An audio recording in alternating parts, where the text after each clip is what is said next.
তৃতীয় শ্রেণীর গণিত বইয়ের আজকের ভিডিওতে প্রথম অধ্যায়ের 20 পৃষ্ঠা নিয়ে আলোচনা করব। তো এখানে 6 নম্বরে দেখো যে ম্যাথগুলো দেওয়া আছে যে নিচের প্রশ্নগুলোর উত্তর দেয়। এখানে 4টা ম্যাথ আছে। তো 1 নম্বর আছে কি যে 39 শত সংখ্যাটি কত? 39 শত, এই শত মানে হচ্ছে 100। তো 39 শত সংখ্যাটি কত? এর দ্বারা বোঝাচ্ছে যদি তোমাকে ধরো 39টি 100 টাকার নোট দেওয়া হয় তাহলে তোমার কাছে মোট কত টাকা থাকবে। তার মানে 100 টাকার 39টা নোট। এই শত মানে হচ্ছে কি 100 বা শতক।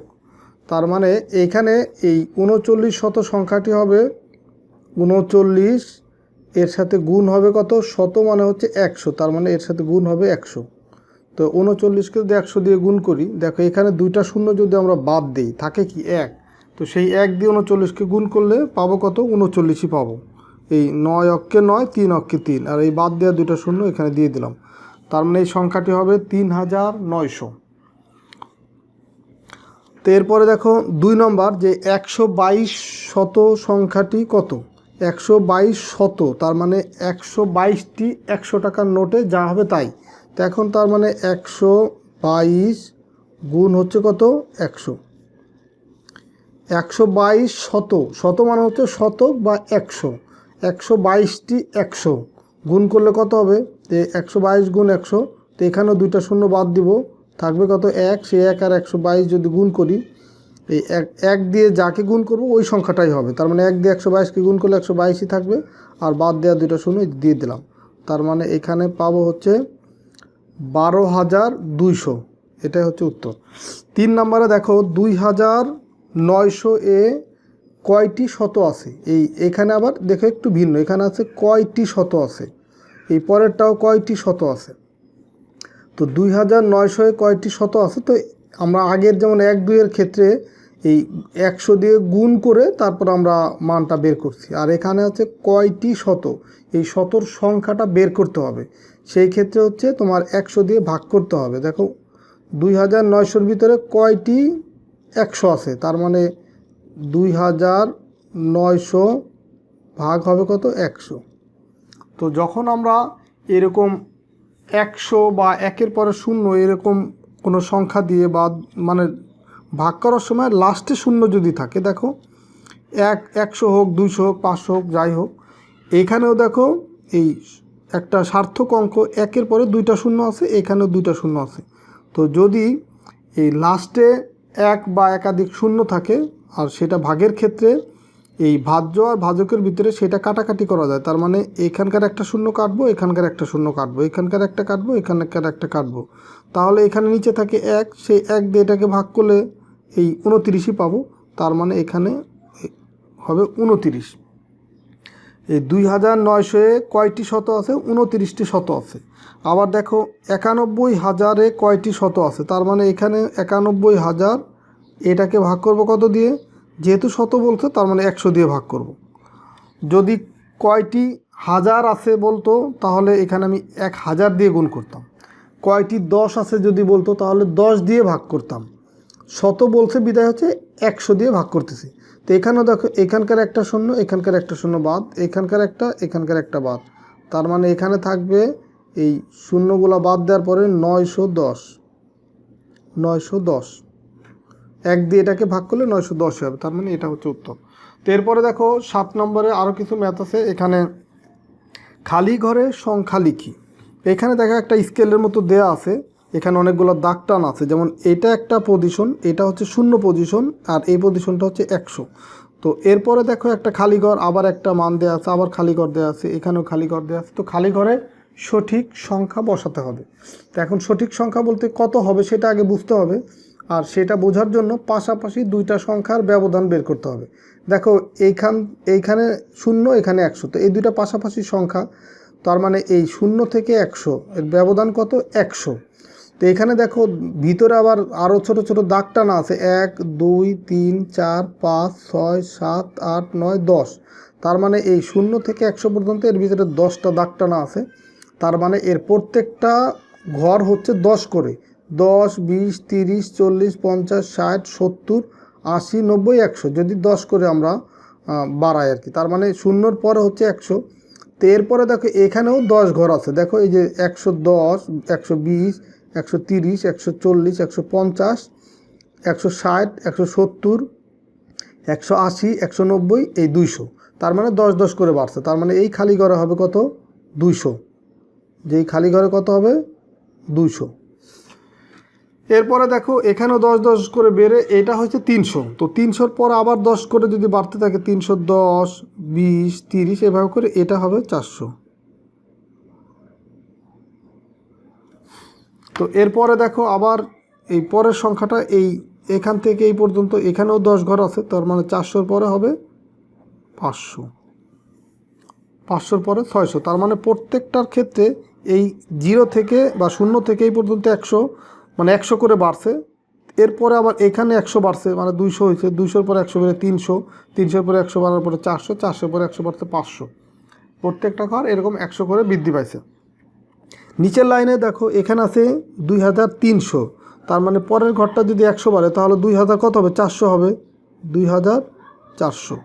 এরপরের ঘর 2500, 2600, 2700, এরপরের ঘর 2800, এরপরের ঘর 2900। প্রত্যেক ক্ষেত্রে 100 করে বৃদ্ধি পাইছে। এরপরে 8 নম্বরে দেখো একটি সংখ্যা এই 12,999 থেকে 1 বেশি, তাহলে সেই সংখ্যাটি কত? তাহলে সেই সংখ্যাটি এখানে আমি এটা সমাধান করে দিচ্ছি। তাহলে সেই সংখ্যাটি হবে, যেহেতু 12,999 থেকে 1 বেশি, তার মানে এই বেশিটা এটার সাথে যোগ করে দেব। তার মানে 12,999 এর সাথে যোগ করব কত? 1। এই 1 যোগ করলে যেটা হবে সেটাই হচ্ছে এই যে সংখ্যাটা বের করতে বলতে সেই সংখ্যা। তো এখন যোগ যদি করি 1 আর 9 যোগ করলে কত? 10, 10-এর 0 হাতে আমার 1, 1 আর 9 10-এর 0 হাতে আমার 1, 1 আর 9 10-এর 0 হাতে হচ্ছে 1। সেই 1 12-র সাথে যোগ হলে কত? 2-এর সাথে যোগ হলে কত হয়? 3 আর এই 1, তার মানে 13,000। এরপরে দেখো 2 নম্বরে একটি সংখ্যা 3000 থেকে 1 কম। এই যে 1 বেশি ছিল, বেশি হলে যোগ, আর যদি কম বলে তখন হচ্ছে বিয়োগ করতে হয়। তার মানে এই 3000 থেকে আমরা যদি 1 বিয়োগ করি তাহলে সেই সংখ্যাটা পাবো। একটি সংখ্যা, আচ্ছা এখানে 3000 না, এটা হচ্ছে 30,000, তার মানে আরেকটা শূন্য হবে। 3-এর পরে 4টা শূন্য। তো 30,000 থেকে 1 যদি বিয়োগ করি তাহলে যেটা পাবো সেটাই হচ্ছে সংখ্যা, যে সংখ্যাটা বের করতে বলতে। তো 1 আছে কত হলে, এই যেহেতু শূন্য তার মানে মনে মনে তার আগে 1 ধরবো। এটা এইভাবে বিয়োগ করে দিলেও হবে, আবার সহজেই বোঝা যায় 30,000 থেকে যদি 1 বিয়োগ করি তার মানে 29,999 হবে। তো আমরা যদি বিয়োগ করি তাহলেও দেখো কীভাবে হয়। এই শূন্য আছে কত, 1 আছে কত হলে শূন্য হবে। তো শূন্য যেহেতু 1-এর চেয়ে ছোটো, তার আগে মনে মনে আমরা 1 ধরবো। তার মানে হয়ে যাবে কত? 10। 1 আছে কত হলে 10 হবে? 9 হলে। হাতে আছে আমার 1, সেই 1 আছে কত হলে আবার এটা শূন্য, তো এর আগেও মনে মনে 1 ধরবো। তার মানে 10 হবে কত? শূন্য আছে কত হলে, 1 আছে কত হলে 10 হবে? 9 হলে। হাতে আছে আমার 1, সেই 1 আছে কত হলে এই 10 হবে? 9 হলে। হাতে 1 আছে কত হলে 10 হবে? 9 হলে। হাতে আমার 1, সেই 1 আছে কত হলে 3 হবে? 2 হলে। তার মানে দেখো এখানে পেলাম কত? 29,999। 3 নম্বরে দেখো একটি সংখ্যা 10,000 থেকে 10 কম। এই কম মানে কি? বিয়োগ। তার মানে এখানে 10,000 লিখব, বিয়োগ করব কত? 10। 10 কম, তার মানে বিয়োগ হবে 10। এখন এই 0 আর 0 মিলে গেল 0। বিয়োগের ক্ষেত্রে 0 আর 0 যদি এরকম হয় একই সংখ্যা তাহলে কিন্তু এই 0ই হয়। আর এরপর দেখি 1 আছে কত হলে 10 হবে? 9 হলে। হাতে আমার 1, সেই 1 আছে কত হলে 10 হবে? 9 হলে। হাতে আমার 1 আছে কত হলে 10 হবে? 9 হলে। হাতের 1 আর এই 1 মিলে গেল, তার মানে 0, সেটা প্রথমে দেওয়ার প্রয়োজন নেই। তার মানে এখানে পেলাম কত? 9,990। এরপরে দেখো 4 নম্বরটা একটি সংখ্যা 49,990 থেকে 10 বেশি। তার মানে বেশি হলে কি করতে হয়? যোগ করতে হয়। তার মানে 49,990 যোগ কত? 10। তো এখন যদি যোগ করি 0 আর 0 মিলে গেল 0, এই 1 আর 9 মিলে গেল 10-এর 0। হাতে আমার 1, 1 আর 9 10-এর 0, হাতে আমার 1, 1 আর 9 10-এর 0, হাতে আমার 1, 1 আর 4 কত? 5, তার মানে 50,000। 5 নম্বরটা দেখো একটি সংখ্যা 79,900 থেকে 100 বেশি। তার মানে বেশি মানে যোগ করতে হবে। 79,000 900, 900 তো হয়ে গেল, এর সাথে যোগ করব কত 100। তো যোগ করলে দেখো কত হবে, এই 0 আর এই 0 মিলে গেল 0। তারপরে দেখো এই 0 0 মিলে গেল 0, 1 আর 9 কত 10, 10-এর 0 হাতে আমার 1, 1 আর 9 10-এর 0 হাতে আমার 1, 1 আর 7 কত 8, তার মানে 80,000। এটাই হচ্ছে উত্তর। 8 নম্বরে দেখো আর কিছু ম্যাথ আছে। এখানে খালি ঘরে এই বৃহত্তর বা ক্ষুদ্রতর প্রতীক বসিয়ে বড় বা ছোট তুলনা করি। এইটাকে বলা হয় বৃহত্তর প্রতীক, এটাকে বলা হয় ক্ষুদ্রতর প্রতীক। তো এখন এইখানে দেখো এই খালি ঘরের বামে একটা সংখ্যা আছে, ডানে একটা সংখ্যা আছে। এখন কোনটা বড় কোনটা ছোট সেটা হচ্ছে আমাকে বের করতে হবে। তো এখন দেখো এইখানে আছে 975, এখানে 957। তো দেখো এই 9 9 মিলে গেল, তার মানে আমরা বুঝতে পারতেছি না কোনটা ছোট কোনটা বড়। এরপরে দেখো আছে 7 আর এখানে আছে 5, তো 5-এর চেয়ে 7 বড়, তার মানে এই 975 957 থেকে বড়। আর যেটা তাহলে এখন বৃহত্তর চিহ্নটা হবে যেটা সবসময় বড় সংখ্যার দিকে এই খোলা অংশটা থাকে। 2 নম্বরে দেখো এখানে আছে 8, এখানে 8। তো যদি একই হয় অঙ্ক তাহলে কিন্তু আমরা বড় ছোট বুঝতে পারবো না। যখন বড় ছোট অঙ্ক পাবো তখন আমরা বুঝতে পারবো। তো যেহেতু এখানে 8 এখানে 8, তাহলে কোন সংখ্যাটা বড় এটা আমরা বুঝতে পারতেছি না। তো পরের অঙ্কে চলে যাব। এখানে আছে 4, এখানে আছে 5। তো 4-এর চেয়ে 5 বড়, তার মানে এই সংখ্যাটাই বড় হবে। তার মানে এখন এই চিহ্নটা হবে এই ক্ষুদ্রতর, মানে এটা ছোট এটা বড়। দেখো এখন এই খোলা মুখটা বড় সংখ্যার দিকে, এখানেও এই বড় সংখ্যার দিকেই কিন্তু এই খোলা মুখটা ছিল। 3 নম্বরে দেখো এখানে 1, এখানেও আছে 1, এখানে 7, এখানেও 7, এখানে 7, এখানে আছে 8। তো এই যে 7-এর চেয়ে 8 বড়, তার মানে এই সংখ্যাটাই বড়। এটা দেখো এই চিহ্নটা হলো, মানে এটা বড় এটা ছোট। এরপরে দেখো এখানে 3, এখানে 3, এখানে 7, এখানে 8। তো 7-এর চেয়ে 8 বড়, তার মানে এই সংখ্যাটাই বড়। দেখো এই যে, তো এইভাবে করে আমরা যখনই তুলনা করব তখনই সহজেই বুঝে যাব যে কোনটা বড় কোনটা ছোট। এরপরে দেখো এখানে 8, এখানে 8, এখানে 5, এখানে 5। দেখো তাহলে এই প্রথম 2 অঙ্ক থেকে আমরা কিন্তু বুঝতে পারতেছি না। যতক্ষণ পর্যন্ত আমরা অঙ্কগুলোর ভিতরে বড় ছোট না পাবো ততক্ষণ পর্যন্ত এইভাবে তুলনা করে যাব।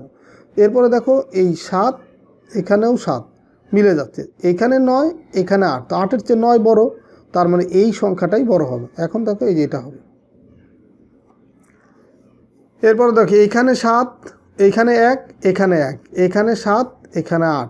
তো 7-এর চেয়ে 8 বড়, তার মানে এই সংখ্যাটাই বড়। তো যখনই আমরা একটা অঙ্কের চেয়ে আরেকটা অঙ্ক বড় পেয়ে যাব তখনই বুঝবো যে ওই সংখ্যাটাই বড়। তো আশা করি এই 20 পৃষ্ঠার যতগুলি ম্যাথ ছিল সবগুলোই তোমরা বুঝতে পারছো। তো ঠিক আছে, সবাই ভালো থাকো সুস্থ থাকো। পরের ভিডিওতে আমরা পরবর্তী পৃষ্ঠা 21 পৃষ্ঠা নিয়ে আলোচনা শুরু করব। আল্লাহ হাফেজ।